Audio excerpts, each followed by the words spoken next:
The top story is live from the Sky News City studio. Banking stocks continue to fall in the wake of the rescue of Silicon Valley Bank, despite assurances from President Biden. UK job vacancies down again as the Chancellor prepares to announce plans to get people back into work.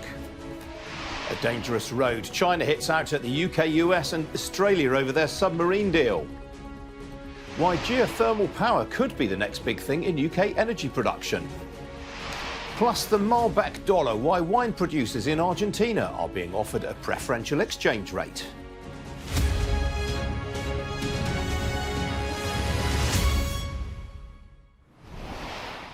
Good morning, this is Ian King Live, an hour of business and economic news from the heart of the city. Well, bank stocks in the United States continue to fall overnight in the wake of the rescue of Silicon Valley Bank. Shares of some of Japan's biggest lenders also tumbled, despite President Biden's assurance that the banking system is safe. Well, let's have a look now at the market reaction in some detail. And a sell-off in banking stocks on Wall Street last night in the wake of Silicon Valley Bank's failure saw giants Wells Fargo and Citigroup fall by both 7% apiece. That was followed overnight by a sell-off in equities in the Asia-Pacific region, led by the banks. Tokyo fell by more than 2%, with some of the big banking stocks, including Sumitomo and Mitsubishi UFJ, falling by more than 7% apiece. There are also reverses in Hong Kong, Shanghai, Mumbai and in Sydney, with the main index in South Korea off by more than 2.5%. Well, in Europe, markets have tried to stage a rally this morning. Thus far, though, you can see the MIB in Milan in negative territory right now. Again, the banks are under a spot of pressure. The Swiss lender Credit Suisse is currently down by some 5%, while the Swedish online investment platform Nordnet is off by nearly 4%. Well, here in London, the FTSE 100 is in negative territory right now, off just over 1/3 of 1%, with the financials again doing the damage. The leading blue chip faller this morning right now is the life and pensions group Phoenix, which had its results out yesterday. The shares off by 3% right now. Well, as you can see, the lenders coming under pressure again. Standard Chartered off nearly 2.25%. HSBC off nearly another 1.5%. There are some FTSE gainers right now. They're led by BAE Systems and Rolls-Royce. Both are up as they're seen as winners from the AUKUS Defence Pact, for which further details were provided last night. Well, outside the FTSE, financials again coming under pressure, including Virgin Money and TBC Bank, while the broker TP ICAP's shares are off 8%. That is on a look at that. That's TBC Bank, you can see on the screen there. TP ICAP, the interdealer broker, off some 8% right now. They've got a trading update out this morning. On the foreign exchange markets, well, this time yesterday I was telling you about how the dollar had sold off overnight. It clawed back some of those gains a little earlier on, as you can see there. So currently sterling off 1/5 of 1% lower against the greenback. Sterling more or less unchanged against the euro. The single currency, meanwhile, off 1/6 of 1% right now against the US dollar. As for the oil price, well, that has weakened appreciably. Last week's soft Chinese inflation data has revived concerns over likely demand from the country this year. A barrel of Brent crude will currently set you back $79.20 a barrel. That is off by nearly 2% on the session. Joining me today is Janet Mui. She's head of market analysis at Brewin Dolphin. Janet, morning to you. Obviously, there's a lot of concern about the banks, but it's important to stress that this is not a sort of contagion situation like we saw in 2008. This is individual banks being picked off by investors because of individual quirks in their business models. Hi, good morning. Ian, thanks for having me. Yes, that's what we believe. We think this is a unique case because of the business model of SVB and the fact that the risk management is pretty bad at the bank, where they didn't really manage their assets, which results in a loss, and people are very worried, and that's why they make the exit. But we don't think that it is a systemic problem. And the fact is, the weekend, the Federal Reserve and the Treasury, they have come up with a plan to basically backstop the depositors and also provide emergency lending facility to any banks who may need it. So they don't need to actually fire sell any of their undervalued assets. So, this actually prevents further contagion and systemic risk. But I think markets are just very nervous given it is still early stages of this debacle. Would you say, Janet, then that the likes of Wells Fargo and Citigroup, which, as I say, sold off by more than 7%, is this sell-off being overdone in some cases? Yeah, I think that could be the case because I think, as I mentioned, investors are just very nervous about the banking system and the financial risk out there. I think also the reason why is because the profitability of the banks is being challenged. Well, as we know, high interest rates usually benefit banks. But what we have seen is that they haven't really fully passed on the interest rate rises. But as interest rates rise further, people are going to question, and people will try to move their money elsewhere to find the highest interest rate available. So I think these really highlight this challenge going forward, and also the fact that regulators are likely to be more stringent going forward given the risk. And I think the dampening in sentiment is likely to curtail lending in the sector, which ultimately, may ultimately to a slower economic environment. Really good point you make there, because obviously one of the problems at Silicon Valley was that it had a lot of deposits tied up in US Treasuries, which have obviously fallen in value substantially over the last 12 months. None of the stress tests that we've seen from central banks around the world have focused on interest rate risk. It's been more on things like recessions and falling house prices. I mean, interest rate is always a very important component of the stress test. The fact is, the Silicon Valley Bank is outside of the stress testing system because it has deposit under 250 billion.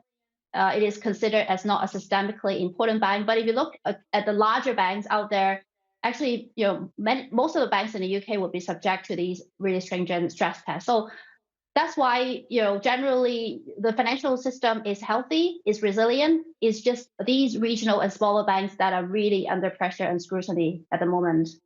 Now, as you pointed out, markets are now re-evaluating the prospect of interest rate rises and the pace and trajectory of them. Is it possible that they're just overdoing this ever so slightly? Yeah, I think so. The market moves have been very extreme actually in the past 2 days, which is understandable because of the uncertainty, as I mentioned. Basically, markets have kind of priced out possibility of an interest rate increase in the March meeting in the US, which, I mean, it may well be the case depending on today's inflation data and also the development in the next week or so.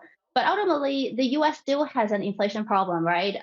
Inflation is still going to be well above target for the rest of this year. And it is very unlikely for the Federal Reserve to just pause purely because of this stress, which, by the way, they have tried to backstop already. So I think there is some extreme reaction in the bond market, which leads to this extreme re-evaluation of interest rate expectation, which may be again reassessed in the next weeks.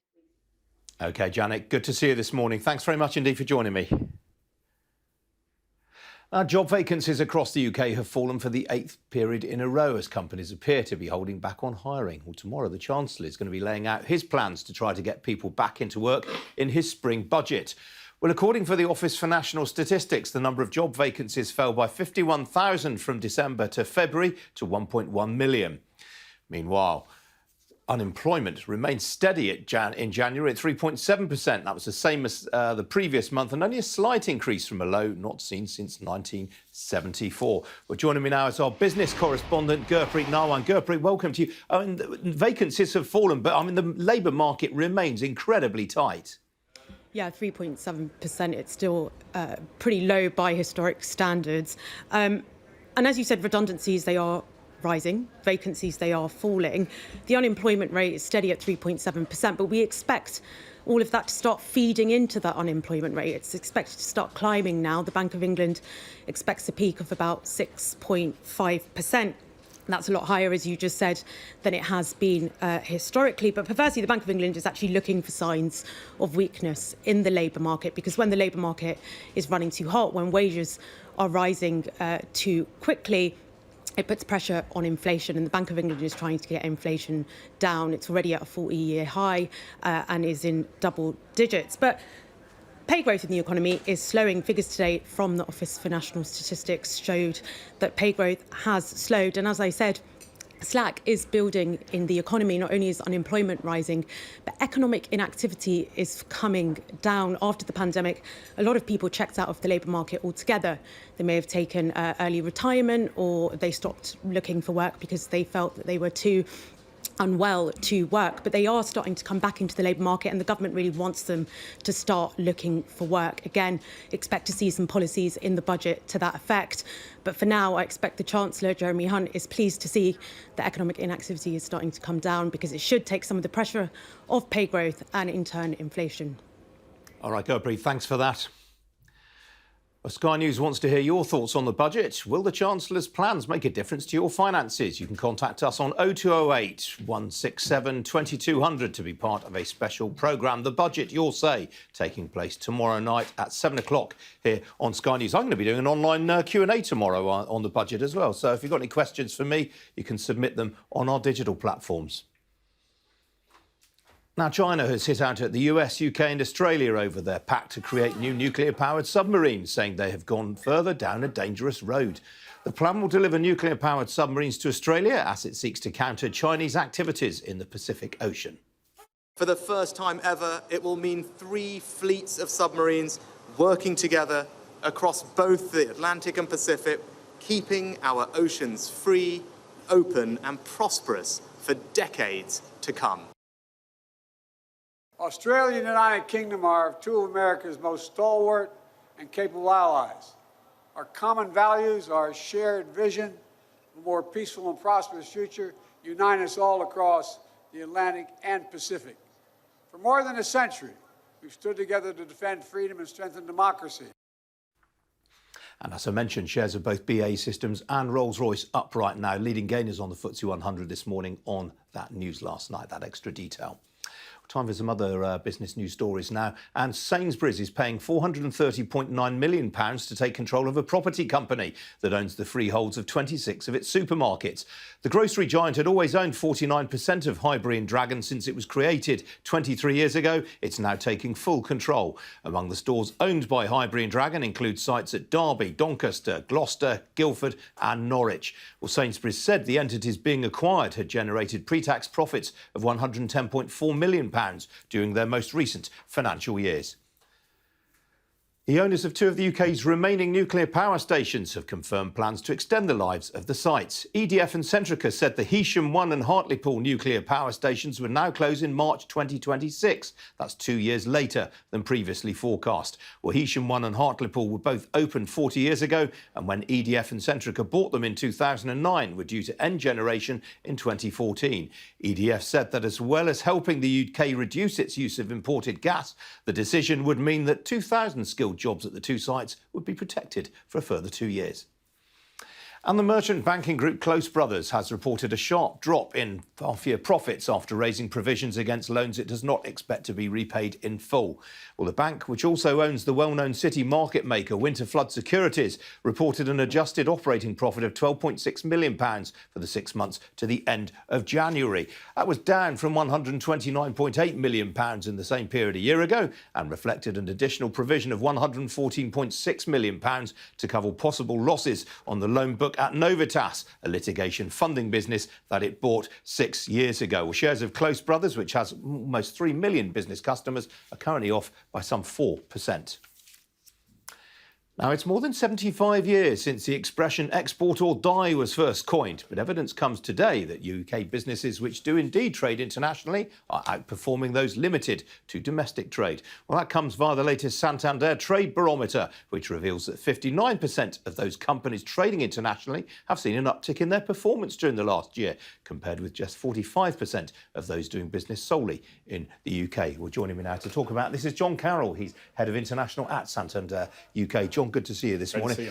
I guess this oughtn't to be a surprise, given that the UK economy is growing more slowly than some of its international peers. No, it shouldn't. And I think the key point, this is 15 surveys in a row where internationally trading SMEs have outperformed their domestic counterparts, but also, crucially, are more optimistic of growth in the future.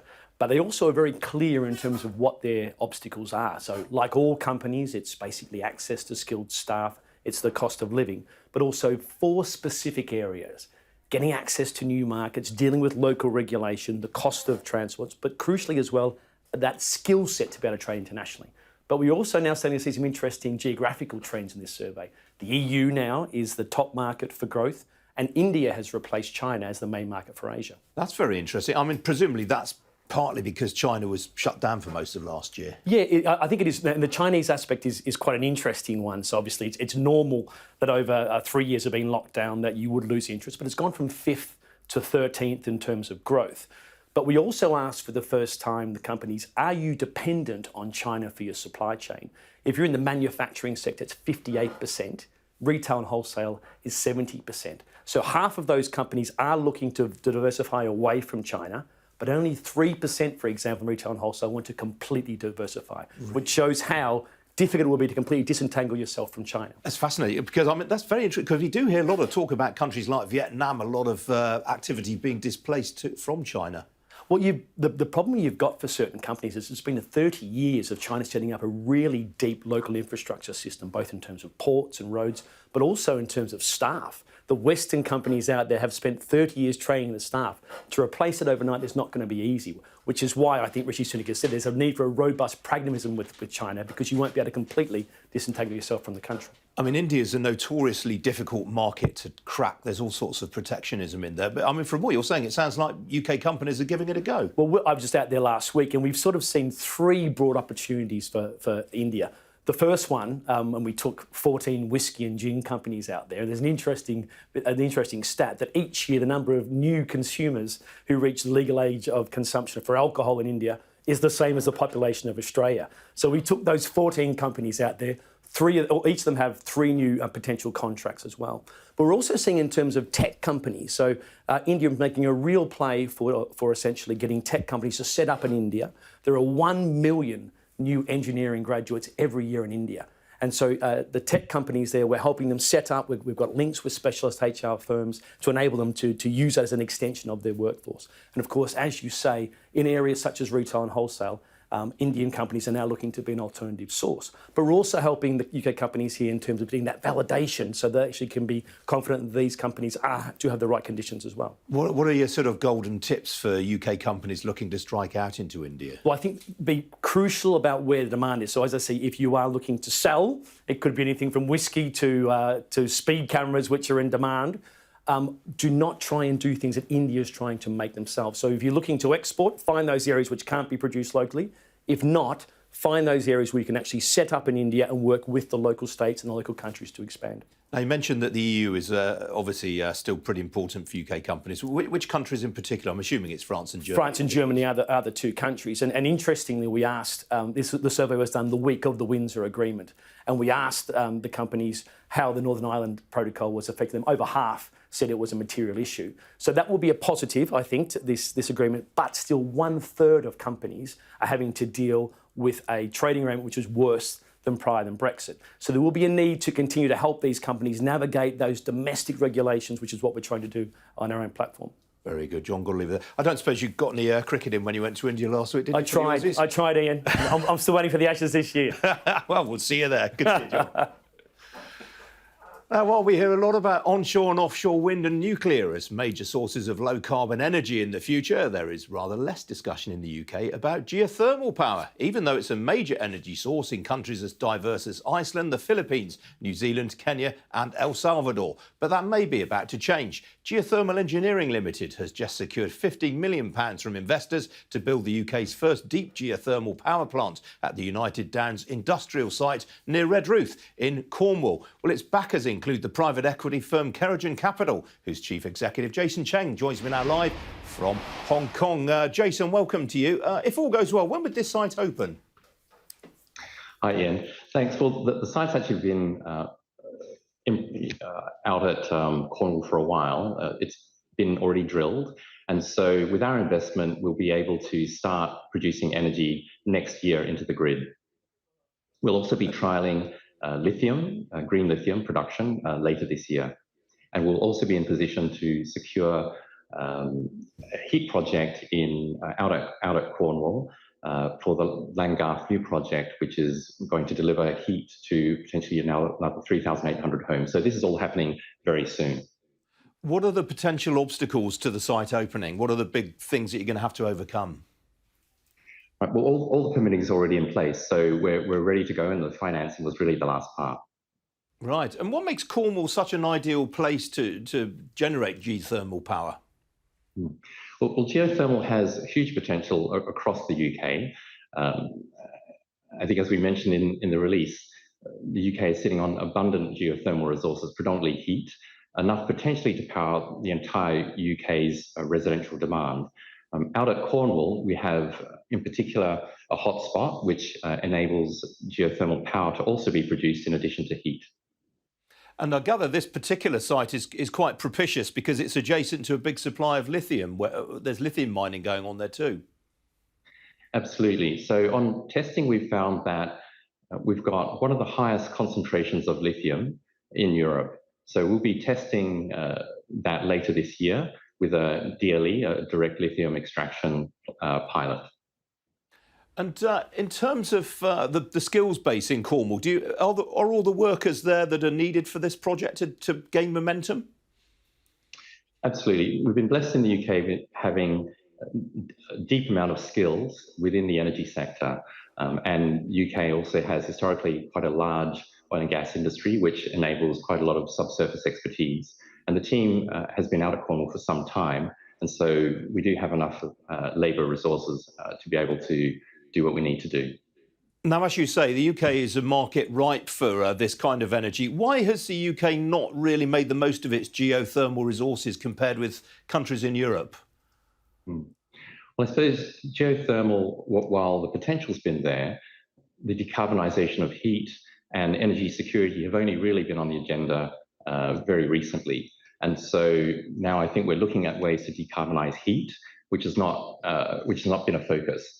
Geothermal in the UK is predominantly a heat technology. And as you know, in the UK, heat is around 40% of the UK's energy consumption and around a third of GHG emissions. So with net zero targets, it's now firmly on the agenda. And as a result, I think there'll be a lot more focus and attention. I'm probably going to ask you to divulge your trade secret here, Jason, but what sort of return on capital would you hope to make out of this investment? Right. Well, I won't be able to talk specifically about returns, but what I can say, for example, in the continent, somewhere like the Netherlands, under the government's master plan there, they target a 15% return that the government underwrites. And so we'll be looking at something in similar magnitude. Far from shabby. Jason, got to leave it there, I'm afraid. Good to talk to you this morning. Thank you. Thank you. Still to come here on Ian King Live, why the UK economy might be doing better than expected as business confidence reaches its highest level for a year. Don't go away.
They have breached the road. There is a lot of gas being fired all around us.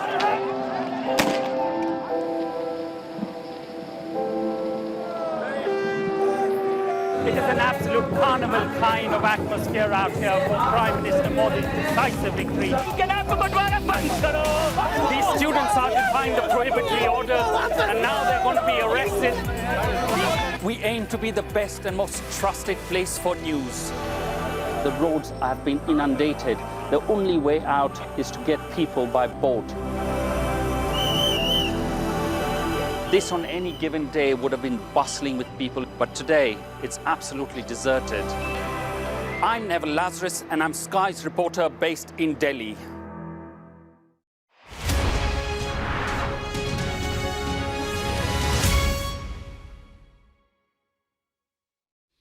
Welcome back. Now, the January GDP figures published last Friday beat City forecast, just one of a number of pieces of evidence recently that the UK economy may be doing better than expected. Well, supporting that is the latest UK Business Outlook report from Accenture and S&P Global, which suggests UK business confidence rebounded in February to its highest level in 12 months. Well, joining me now is Rachel Barton. She is Accenture UK and Ireland Strategy and Consulting Lead for Europe. Rachel, welcome to you. What's going on, do you think? Good morning, Ian, and thank you for having me on the show. This latest research indeed shows that the UK business confidence has rebounded from record lows in October to now a positive 43%. This is the highest level we've seen in the last 12 months. It's double that of the Eurozone, and it's also amongst the highest levels we're seeing globally too. Now, there are some interesting highlights I want to draw attention to. The first is that UK profit forecasts have also turned positive for the first time in a year. The employment outlook is very strong, particularly around reskilling. And all 14 of the sectors surveyed are showing optimism, including hospitality for the first time in 12 months. So now it's key to turn that positivity into action. Absolutely. So, I mean, this confidence, how is it going to manifest itself, presumably with greater hiring and more business investment? Absolutely. Look, it's really encouraging to see renewed confidence levels in the UK. And you highlighted earlier, the latest data also shows that we're seeing growth in the economy, a very slight growth. That there are still headwinds, of course, such as the continued cost of living crisis, concerns perhaps around a resurgence in energy prices. And so firms have naturally looked to cost takeout to protect margins. But cost takeout is not the same as growth, and now is time to invest. So clients that I talk to are thinking about investment in new technologies like cloud, data, digital, such as large consumer goods organizations embarking on digital manufacturing implementations. They're focusing on talent, particularly around reskilling. And they're also focusing on development of new products and services. And where they are green, that also can stimulate growth and new investment. Casting your mind ahead 24 hours then, Rachel, would you expect or would you hope that the Chancellor's going to be unveiling some fresh incentives for business investment? Well, I can't speculate on what we're going to see in the new policies, but business will favour anything that stimulates growth and supports investment. And if we can also see any levels of green investment, that also helps the UK economy on the global stage. Now, you looked at business investment more broadly as well. I mean, it's improving everywhere, but it was striking that it seems to be more rapidly growing in the UK than elsewhere. Yeah, absolutely. And it's very, very encouraging that the UK confidence levels are higher than Europe and the global average. And UK businesses have demonstrated incredible resilience during these challenging times and shown themselves to be highly adaptable. So we can't lose sight of this optimism. Now, other economies across Europe are perhaps more exposed to geopolitical events or energy prices. If you look to Germany, for example, very heavy manufacturing sector impacts their economy. So it's important now for the UK to seize the opportunity and really start to invest to compete and grow.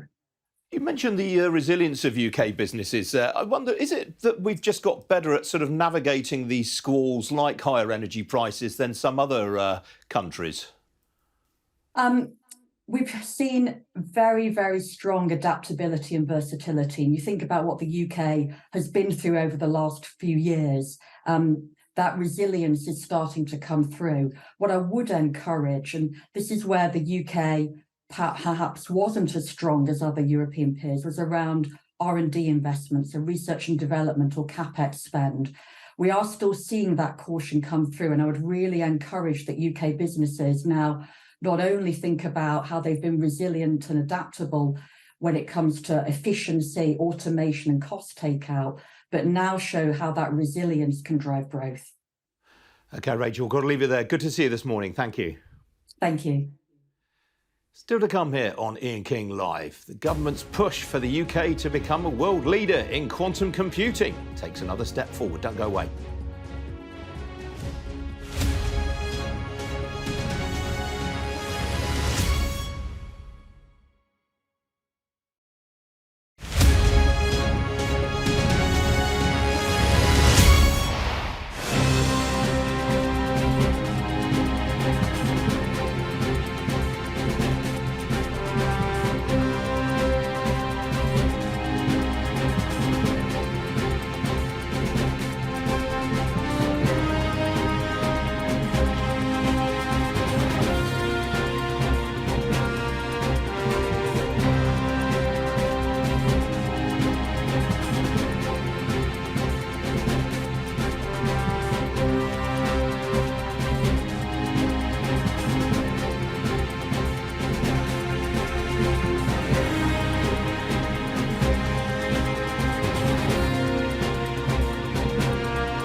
Welcome back. We've got a bit of breaking news now concerning what we used to refer to as city grandees. Sky's city editor Mark Kleiman can fill us in on the news. Mark, what have you heard? Yeah, that's right, Ian. Some fascinating news from the city this morning, which is that Sir Mike Rake, a very prominent city grandee who used to chair BT Group and EasyJet and was for a term president of the CBI, is joining one of the world's most feared activist investors. Now, that activist investor is Elliott Advisors. It's particularly prominent at the moment because it's involved in discussions about financing a bid for Manchester United Football Club. But in the UK, in London-listed companies, it has invested in businesses including Whitbread, the owner of Premier Inn Hotels, GlaxoSmithKline, the drug giant, and also it has taken a stake in the past in BHP, the mining company. Now, Elliott has a hostile reputation in boardrooms around the world, including in the UK, and I understand that the appointment of Sir Mike Rake is designed to soften that image somewhat. Sir Mike will engage with the boards of companies, both public and private, in which Elliott holds a stake. And as I understand it, his appointment was finalised in the last few days. Now, Elliott, in response to my inquiry, has given me a statement from Sir Mike, which says that he is delighted to have been appointed as an advisor to Elliott. He has always admired Elliott's track record and its commitment to constructive, engaged ownership in both the private and public markets. But this is a fascinating sign, Ian, of how activist investors are having to soften their images in order to gain traction in the boardrooms of the public companies in particular in which they invest. Really is very interesting development. Thanks, Mark. Now, quantum computing, harnessing the principles of quantum physics to perform tasks and calculations more rapidly than traditional computers, has been identified by Rishi Sunak as one of the fields, along with artificial intelligence and life sciences, in which he wants the UK to become a world leader. Well, one UK player in the sector is Oxford Quantum Circuits, which today has announced it's seeking to make one of the most powerful quantum computers available commercially to businesses worldwide. Well, joining me now, live from Tokyo, is Dr. Ilana Wisby, founding chief executive at Oxford Quantum Circuits. Dr. Wisby, welcome to you. Now, this is in partnership with the US company Equinix via one of its data centres in Tokyo, from where you're speaking to us. Why there in particular? I think the Japanese ecosystem has been really thriving in quantum, and there's such a huge amount of customers that would be able to leverage this type of technology. So strategically, it made sense for us to set up both OQCKK and incorporate out here, but also to be able to access the customers in Japan, but also in Asia more generally. Are you delivering the service in this way rather than, for example, through the cloud? Yeah, so there's actually a number of ways that you can access our systems already. So we can do private cloud, where customers come directly to us. We also have public cloud. We're already available on Amazon Web Services, and there's another cloud provider coming soon. But by being able to partner and collaborate with Equinix in this way, we can physically put OQC systems into the data centers, which is an existing secure infrastructure. And what we're really excited about is the ability to then direct interconnect with those customers so they don't have to touch public cloud at all. And what are the typical applications that you'd expect this to be used for? There's this really a tremendous plethora of applications across pretty much every single market vertical.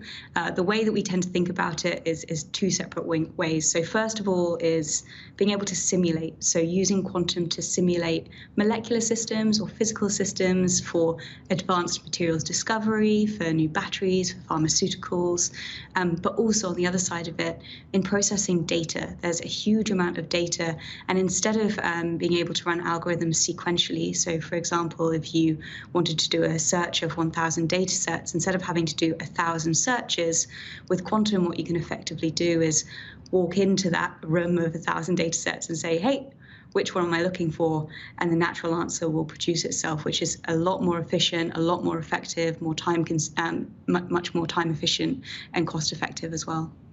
And how do you charge for use of the facility? Is it on a per use basis, or do you look to sign up subscribers? Yeah, that's a great question. So the business model is actually something that's also rapidly developing with the generation of the new sector. So right now we operate through quantum compute as a service, when a customer has a problem, that problem is translated to an algorithm, and that algorithm has what we call many gates or many steps associated with it. And typically you charge per gate or per step. Actually, this can become quite cost intensive.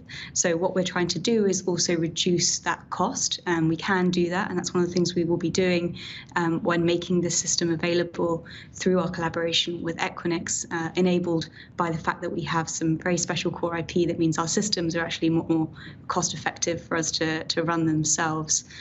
We also seek to continue to develop different models. We think we'll head more towards a subscription type service, and we also run POCs as well, which are more project based.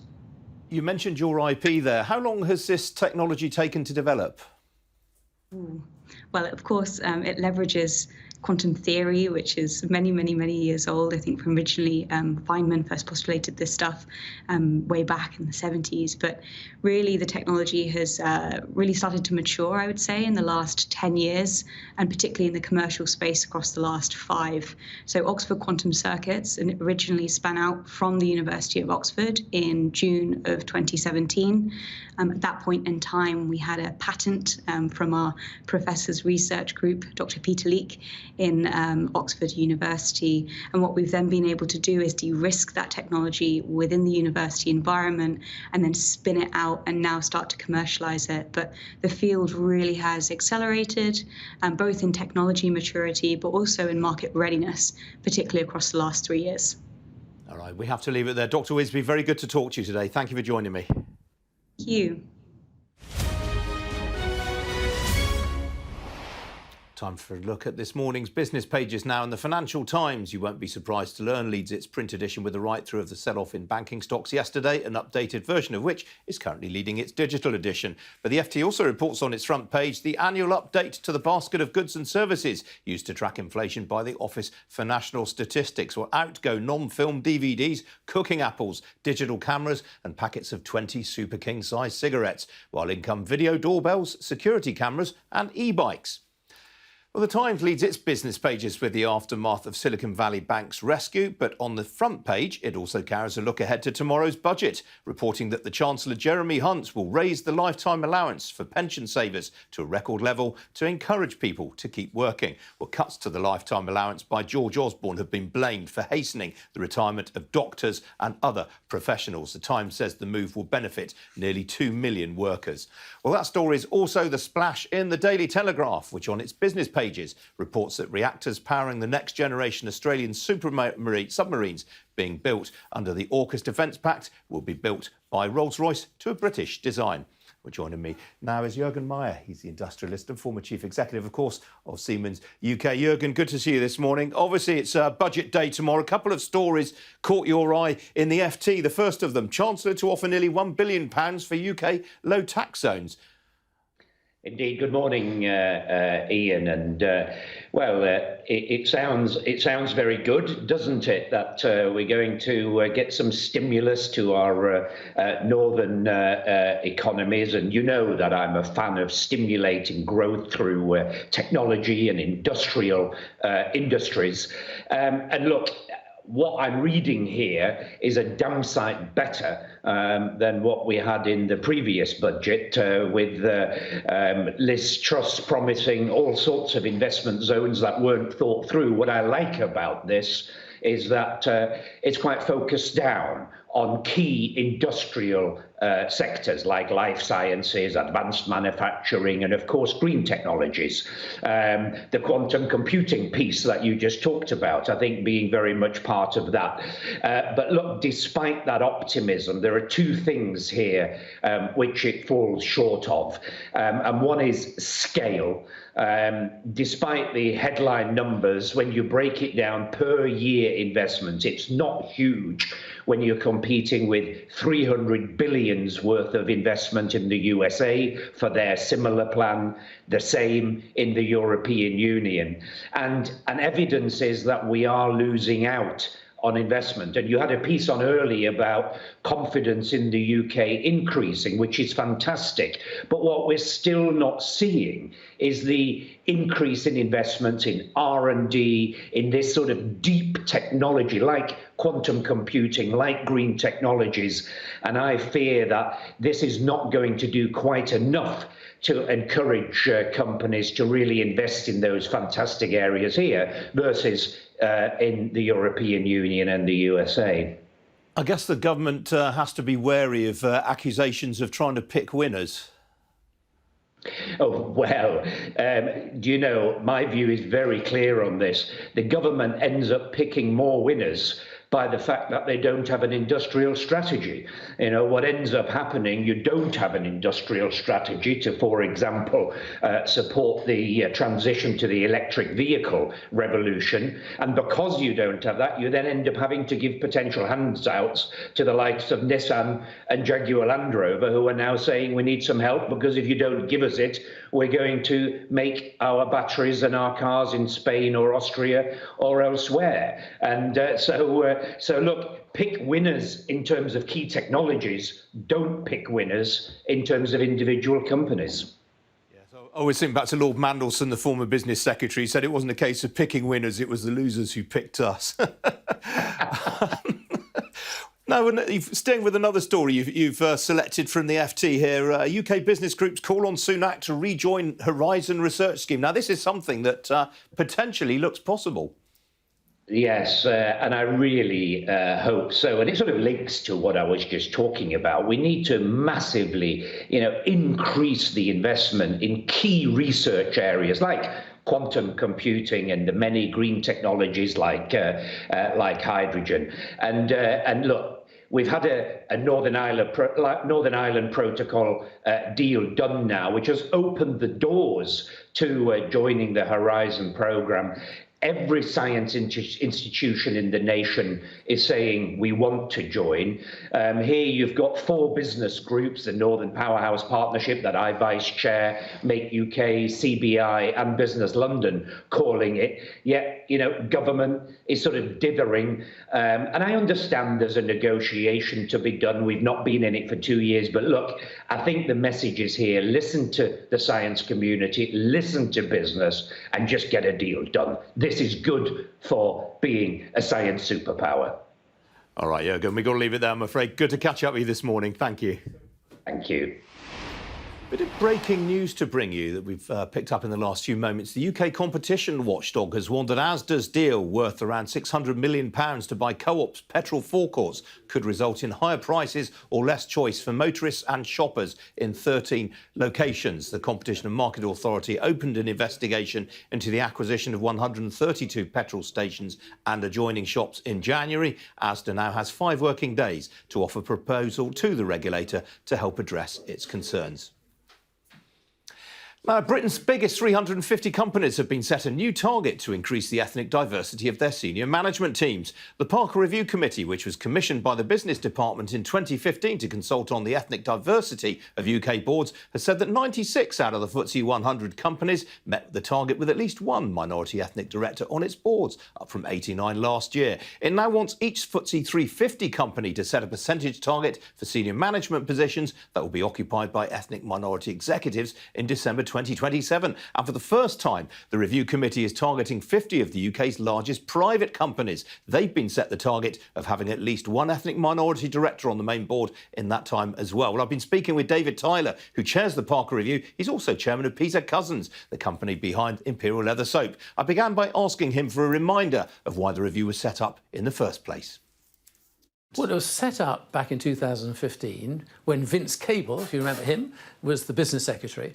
And he felt it was important, as did a lot of people in business, including myself, to set targets for ethnic diversity in boards and indeed generally in businesses.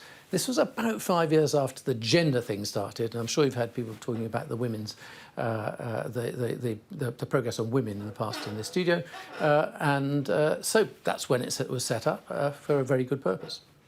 Now, according to the report today, 10% of senior board positions, chairman, chief executive, chief financial officer, are now occupied by someone of an ethnic minority group.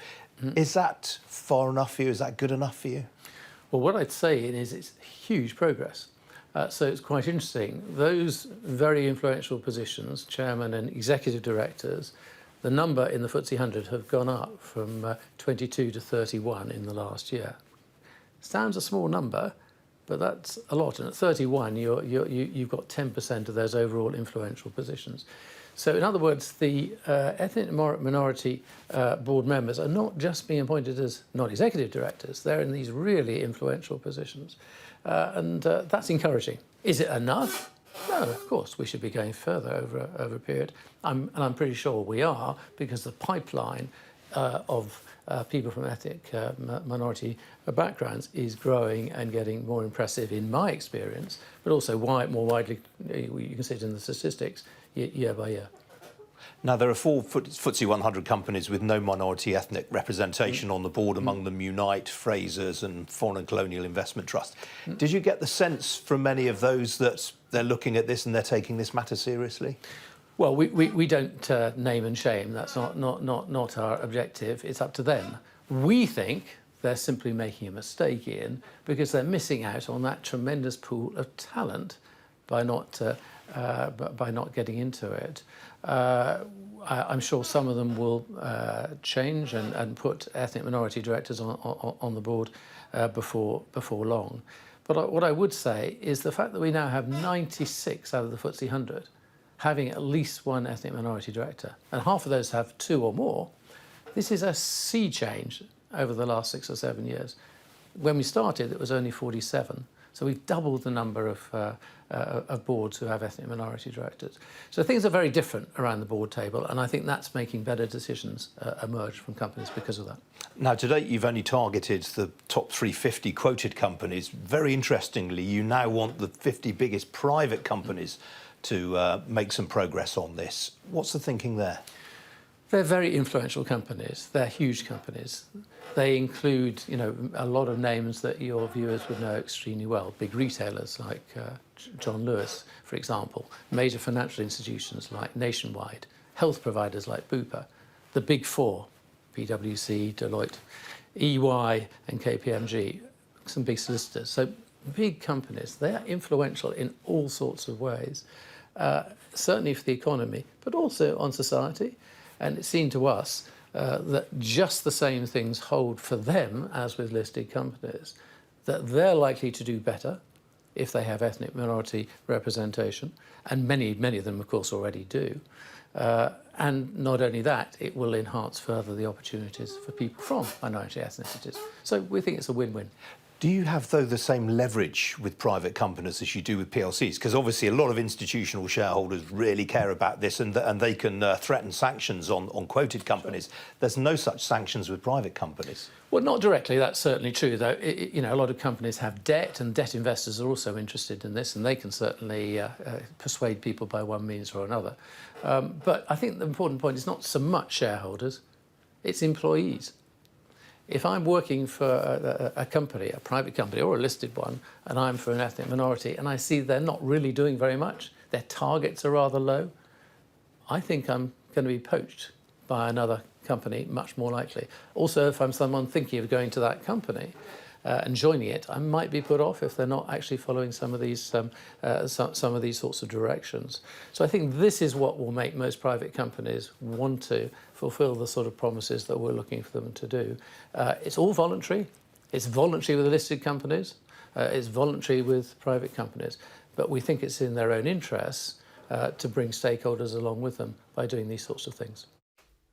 That was David Tyler speaking to me a little earlier. Now, wine production is vital to the economy in Argentina, which is among the world's top 10 wine exporters. But production fell by a fifth last year. So now the government is granting producers a preferential Malbec dollar exchange rate to try to boost exports. Well, Luigi Bosco, which was founded more than 120 years ago, is one of Argentina's leading wine producers. It's been owned and run for its entire existence by the Arizu family. And its chief executive, Alberto Arizu, joins me now. Alberto, welcome to you. Why was production down so much last year? Our production was around 9.5 million bottles of wines, and we exported to 60 countries across the world. So we are the production this year, because we're in harvesting now in 23, will reduce because a big frost that we suffered last year and the lack of waters that reduce also the productions to 50 million quintals. That is probably 30% less than the average of the last 10 years. So how is this Malbec dollar going to help? Well, Malbec dollar definitely will help to this sector in particular. We are suffering the higher cost, especially after the collapse of the supply chain, after the COVID situation. We pay export taxes in Argentina, and the dollar, the exchange rate is pegged artificially to the US dollar. So a differentiate dollar could help to sustain and to maintain the profitability of the sector. And I gather you've had other cost increases as well, for example, corks. Corks, bottles, that suffer a lot, especially after the collapse of the supply chains, but also the inflation, that the inflation is affecting the whole world. In Argentina, it's another chapter because we have a very high inflation. And my family has been established in Mendoza, as you mentioned, for 120 years, but the last 80 years, Argentina has suffered high inflation rates. So we are navigating, we know about to navigate these kind of scenarios. Now, you mentioned you're in 60 countries. Which are the most important export markets? Well, definitely we have 4 key markets. US is one of them. It's probably the largest wine consumer in the world. UK is another key market for us. China and Brazil, that is very important market because it's in our back door in Argentina. And who do you think you're competing with? Is it other New World producers or is it the Old World as well? Well, it's a good question because we consider part of the Old World because our history in terms of the wine business. Remember that all the colonies that came to Argentina and the immigrants that arrived to Argentina at the last part of the 19th century came from France, Italy, Spain, and European markets. So we are a part of the Old World, but we are in the New World. And of course, your forebears actually used European vines that they planted in Argentina. Yes, especially the Malbec. Malbec is a French grape that my great-grandparents and their immigrants, they bring to Argentina many years ago and find in Argentina at above 1,000 meters above sea level and incredible conditions to produce very high-end wines. So we're very happy to have the Malbec, and we're celebrating right now the Malbec World Day. Very soon. Exactly. 17th of April, I think it is. Yeah. Yes, exactly. Now, you were involved in Argentina's first designation of origin appellation. Yes. What has that done for sales? That was very important because Malbec in Argentina, you can cultivate Malbec in all the country, from the northern part to the southern part. But Malbec adapt in different soils, totally different. So we tried to connect the importance and to link the terroir importance for the Malbec, creating the first appellation in the 90s. So the first wine was approved in 91 and was our Luigi Bosca Malbec DOC. That is a very important heritage of my European immigration character, no? But you don't just produce Malbec. I mean, you have some very noted whites, particularly Riesling and Chardonnay. Yeah. Well, in Argentina, we have a large superfice in the slopes of the Andes Mountains in different heights. So we have 4,000 kilometers from the northern part to the southern part. So we can produce all the grapes in a wonderful conditions, depending the valleys, depending the composition of the soil, and depending the heights. All right. Fascinating talking to you, Alberto. I could talk to you all morning about it, but unfortunately we're out of time. Absolutely. Good to see you this morning. Thank Thank you. you.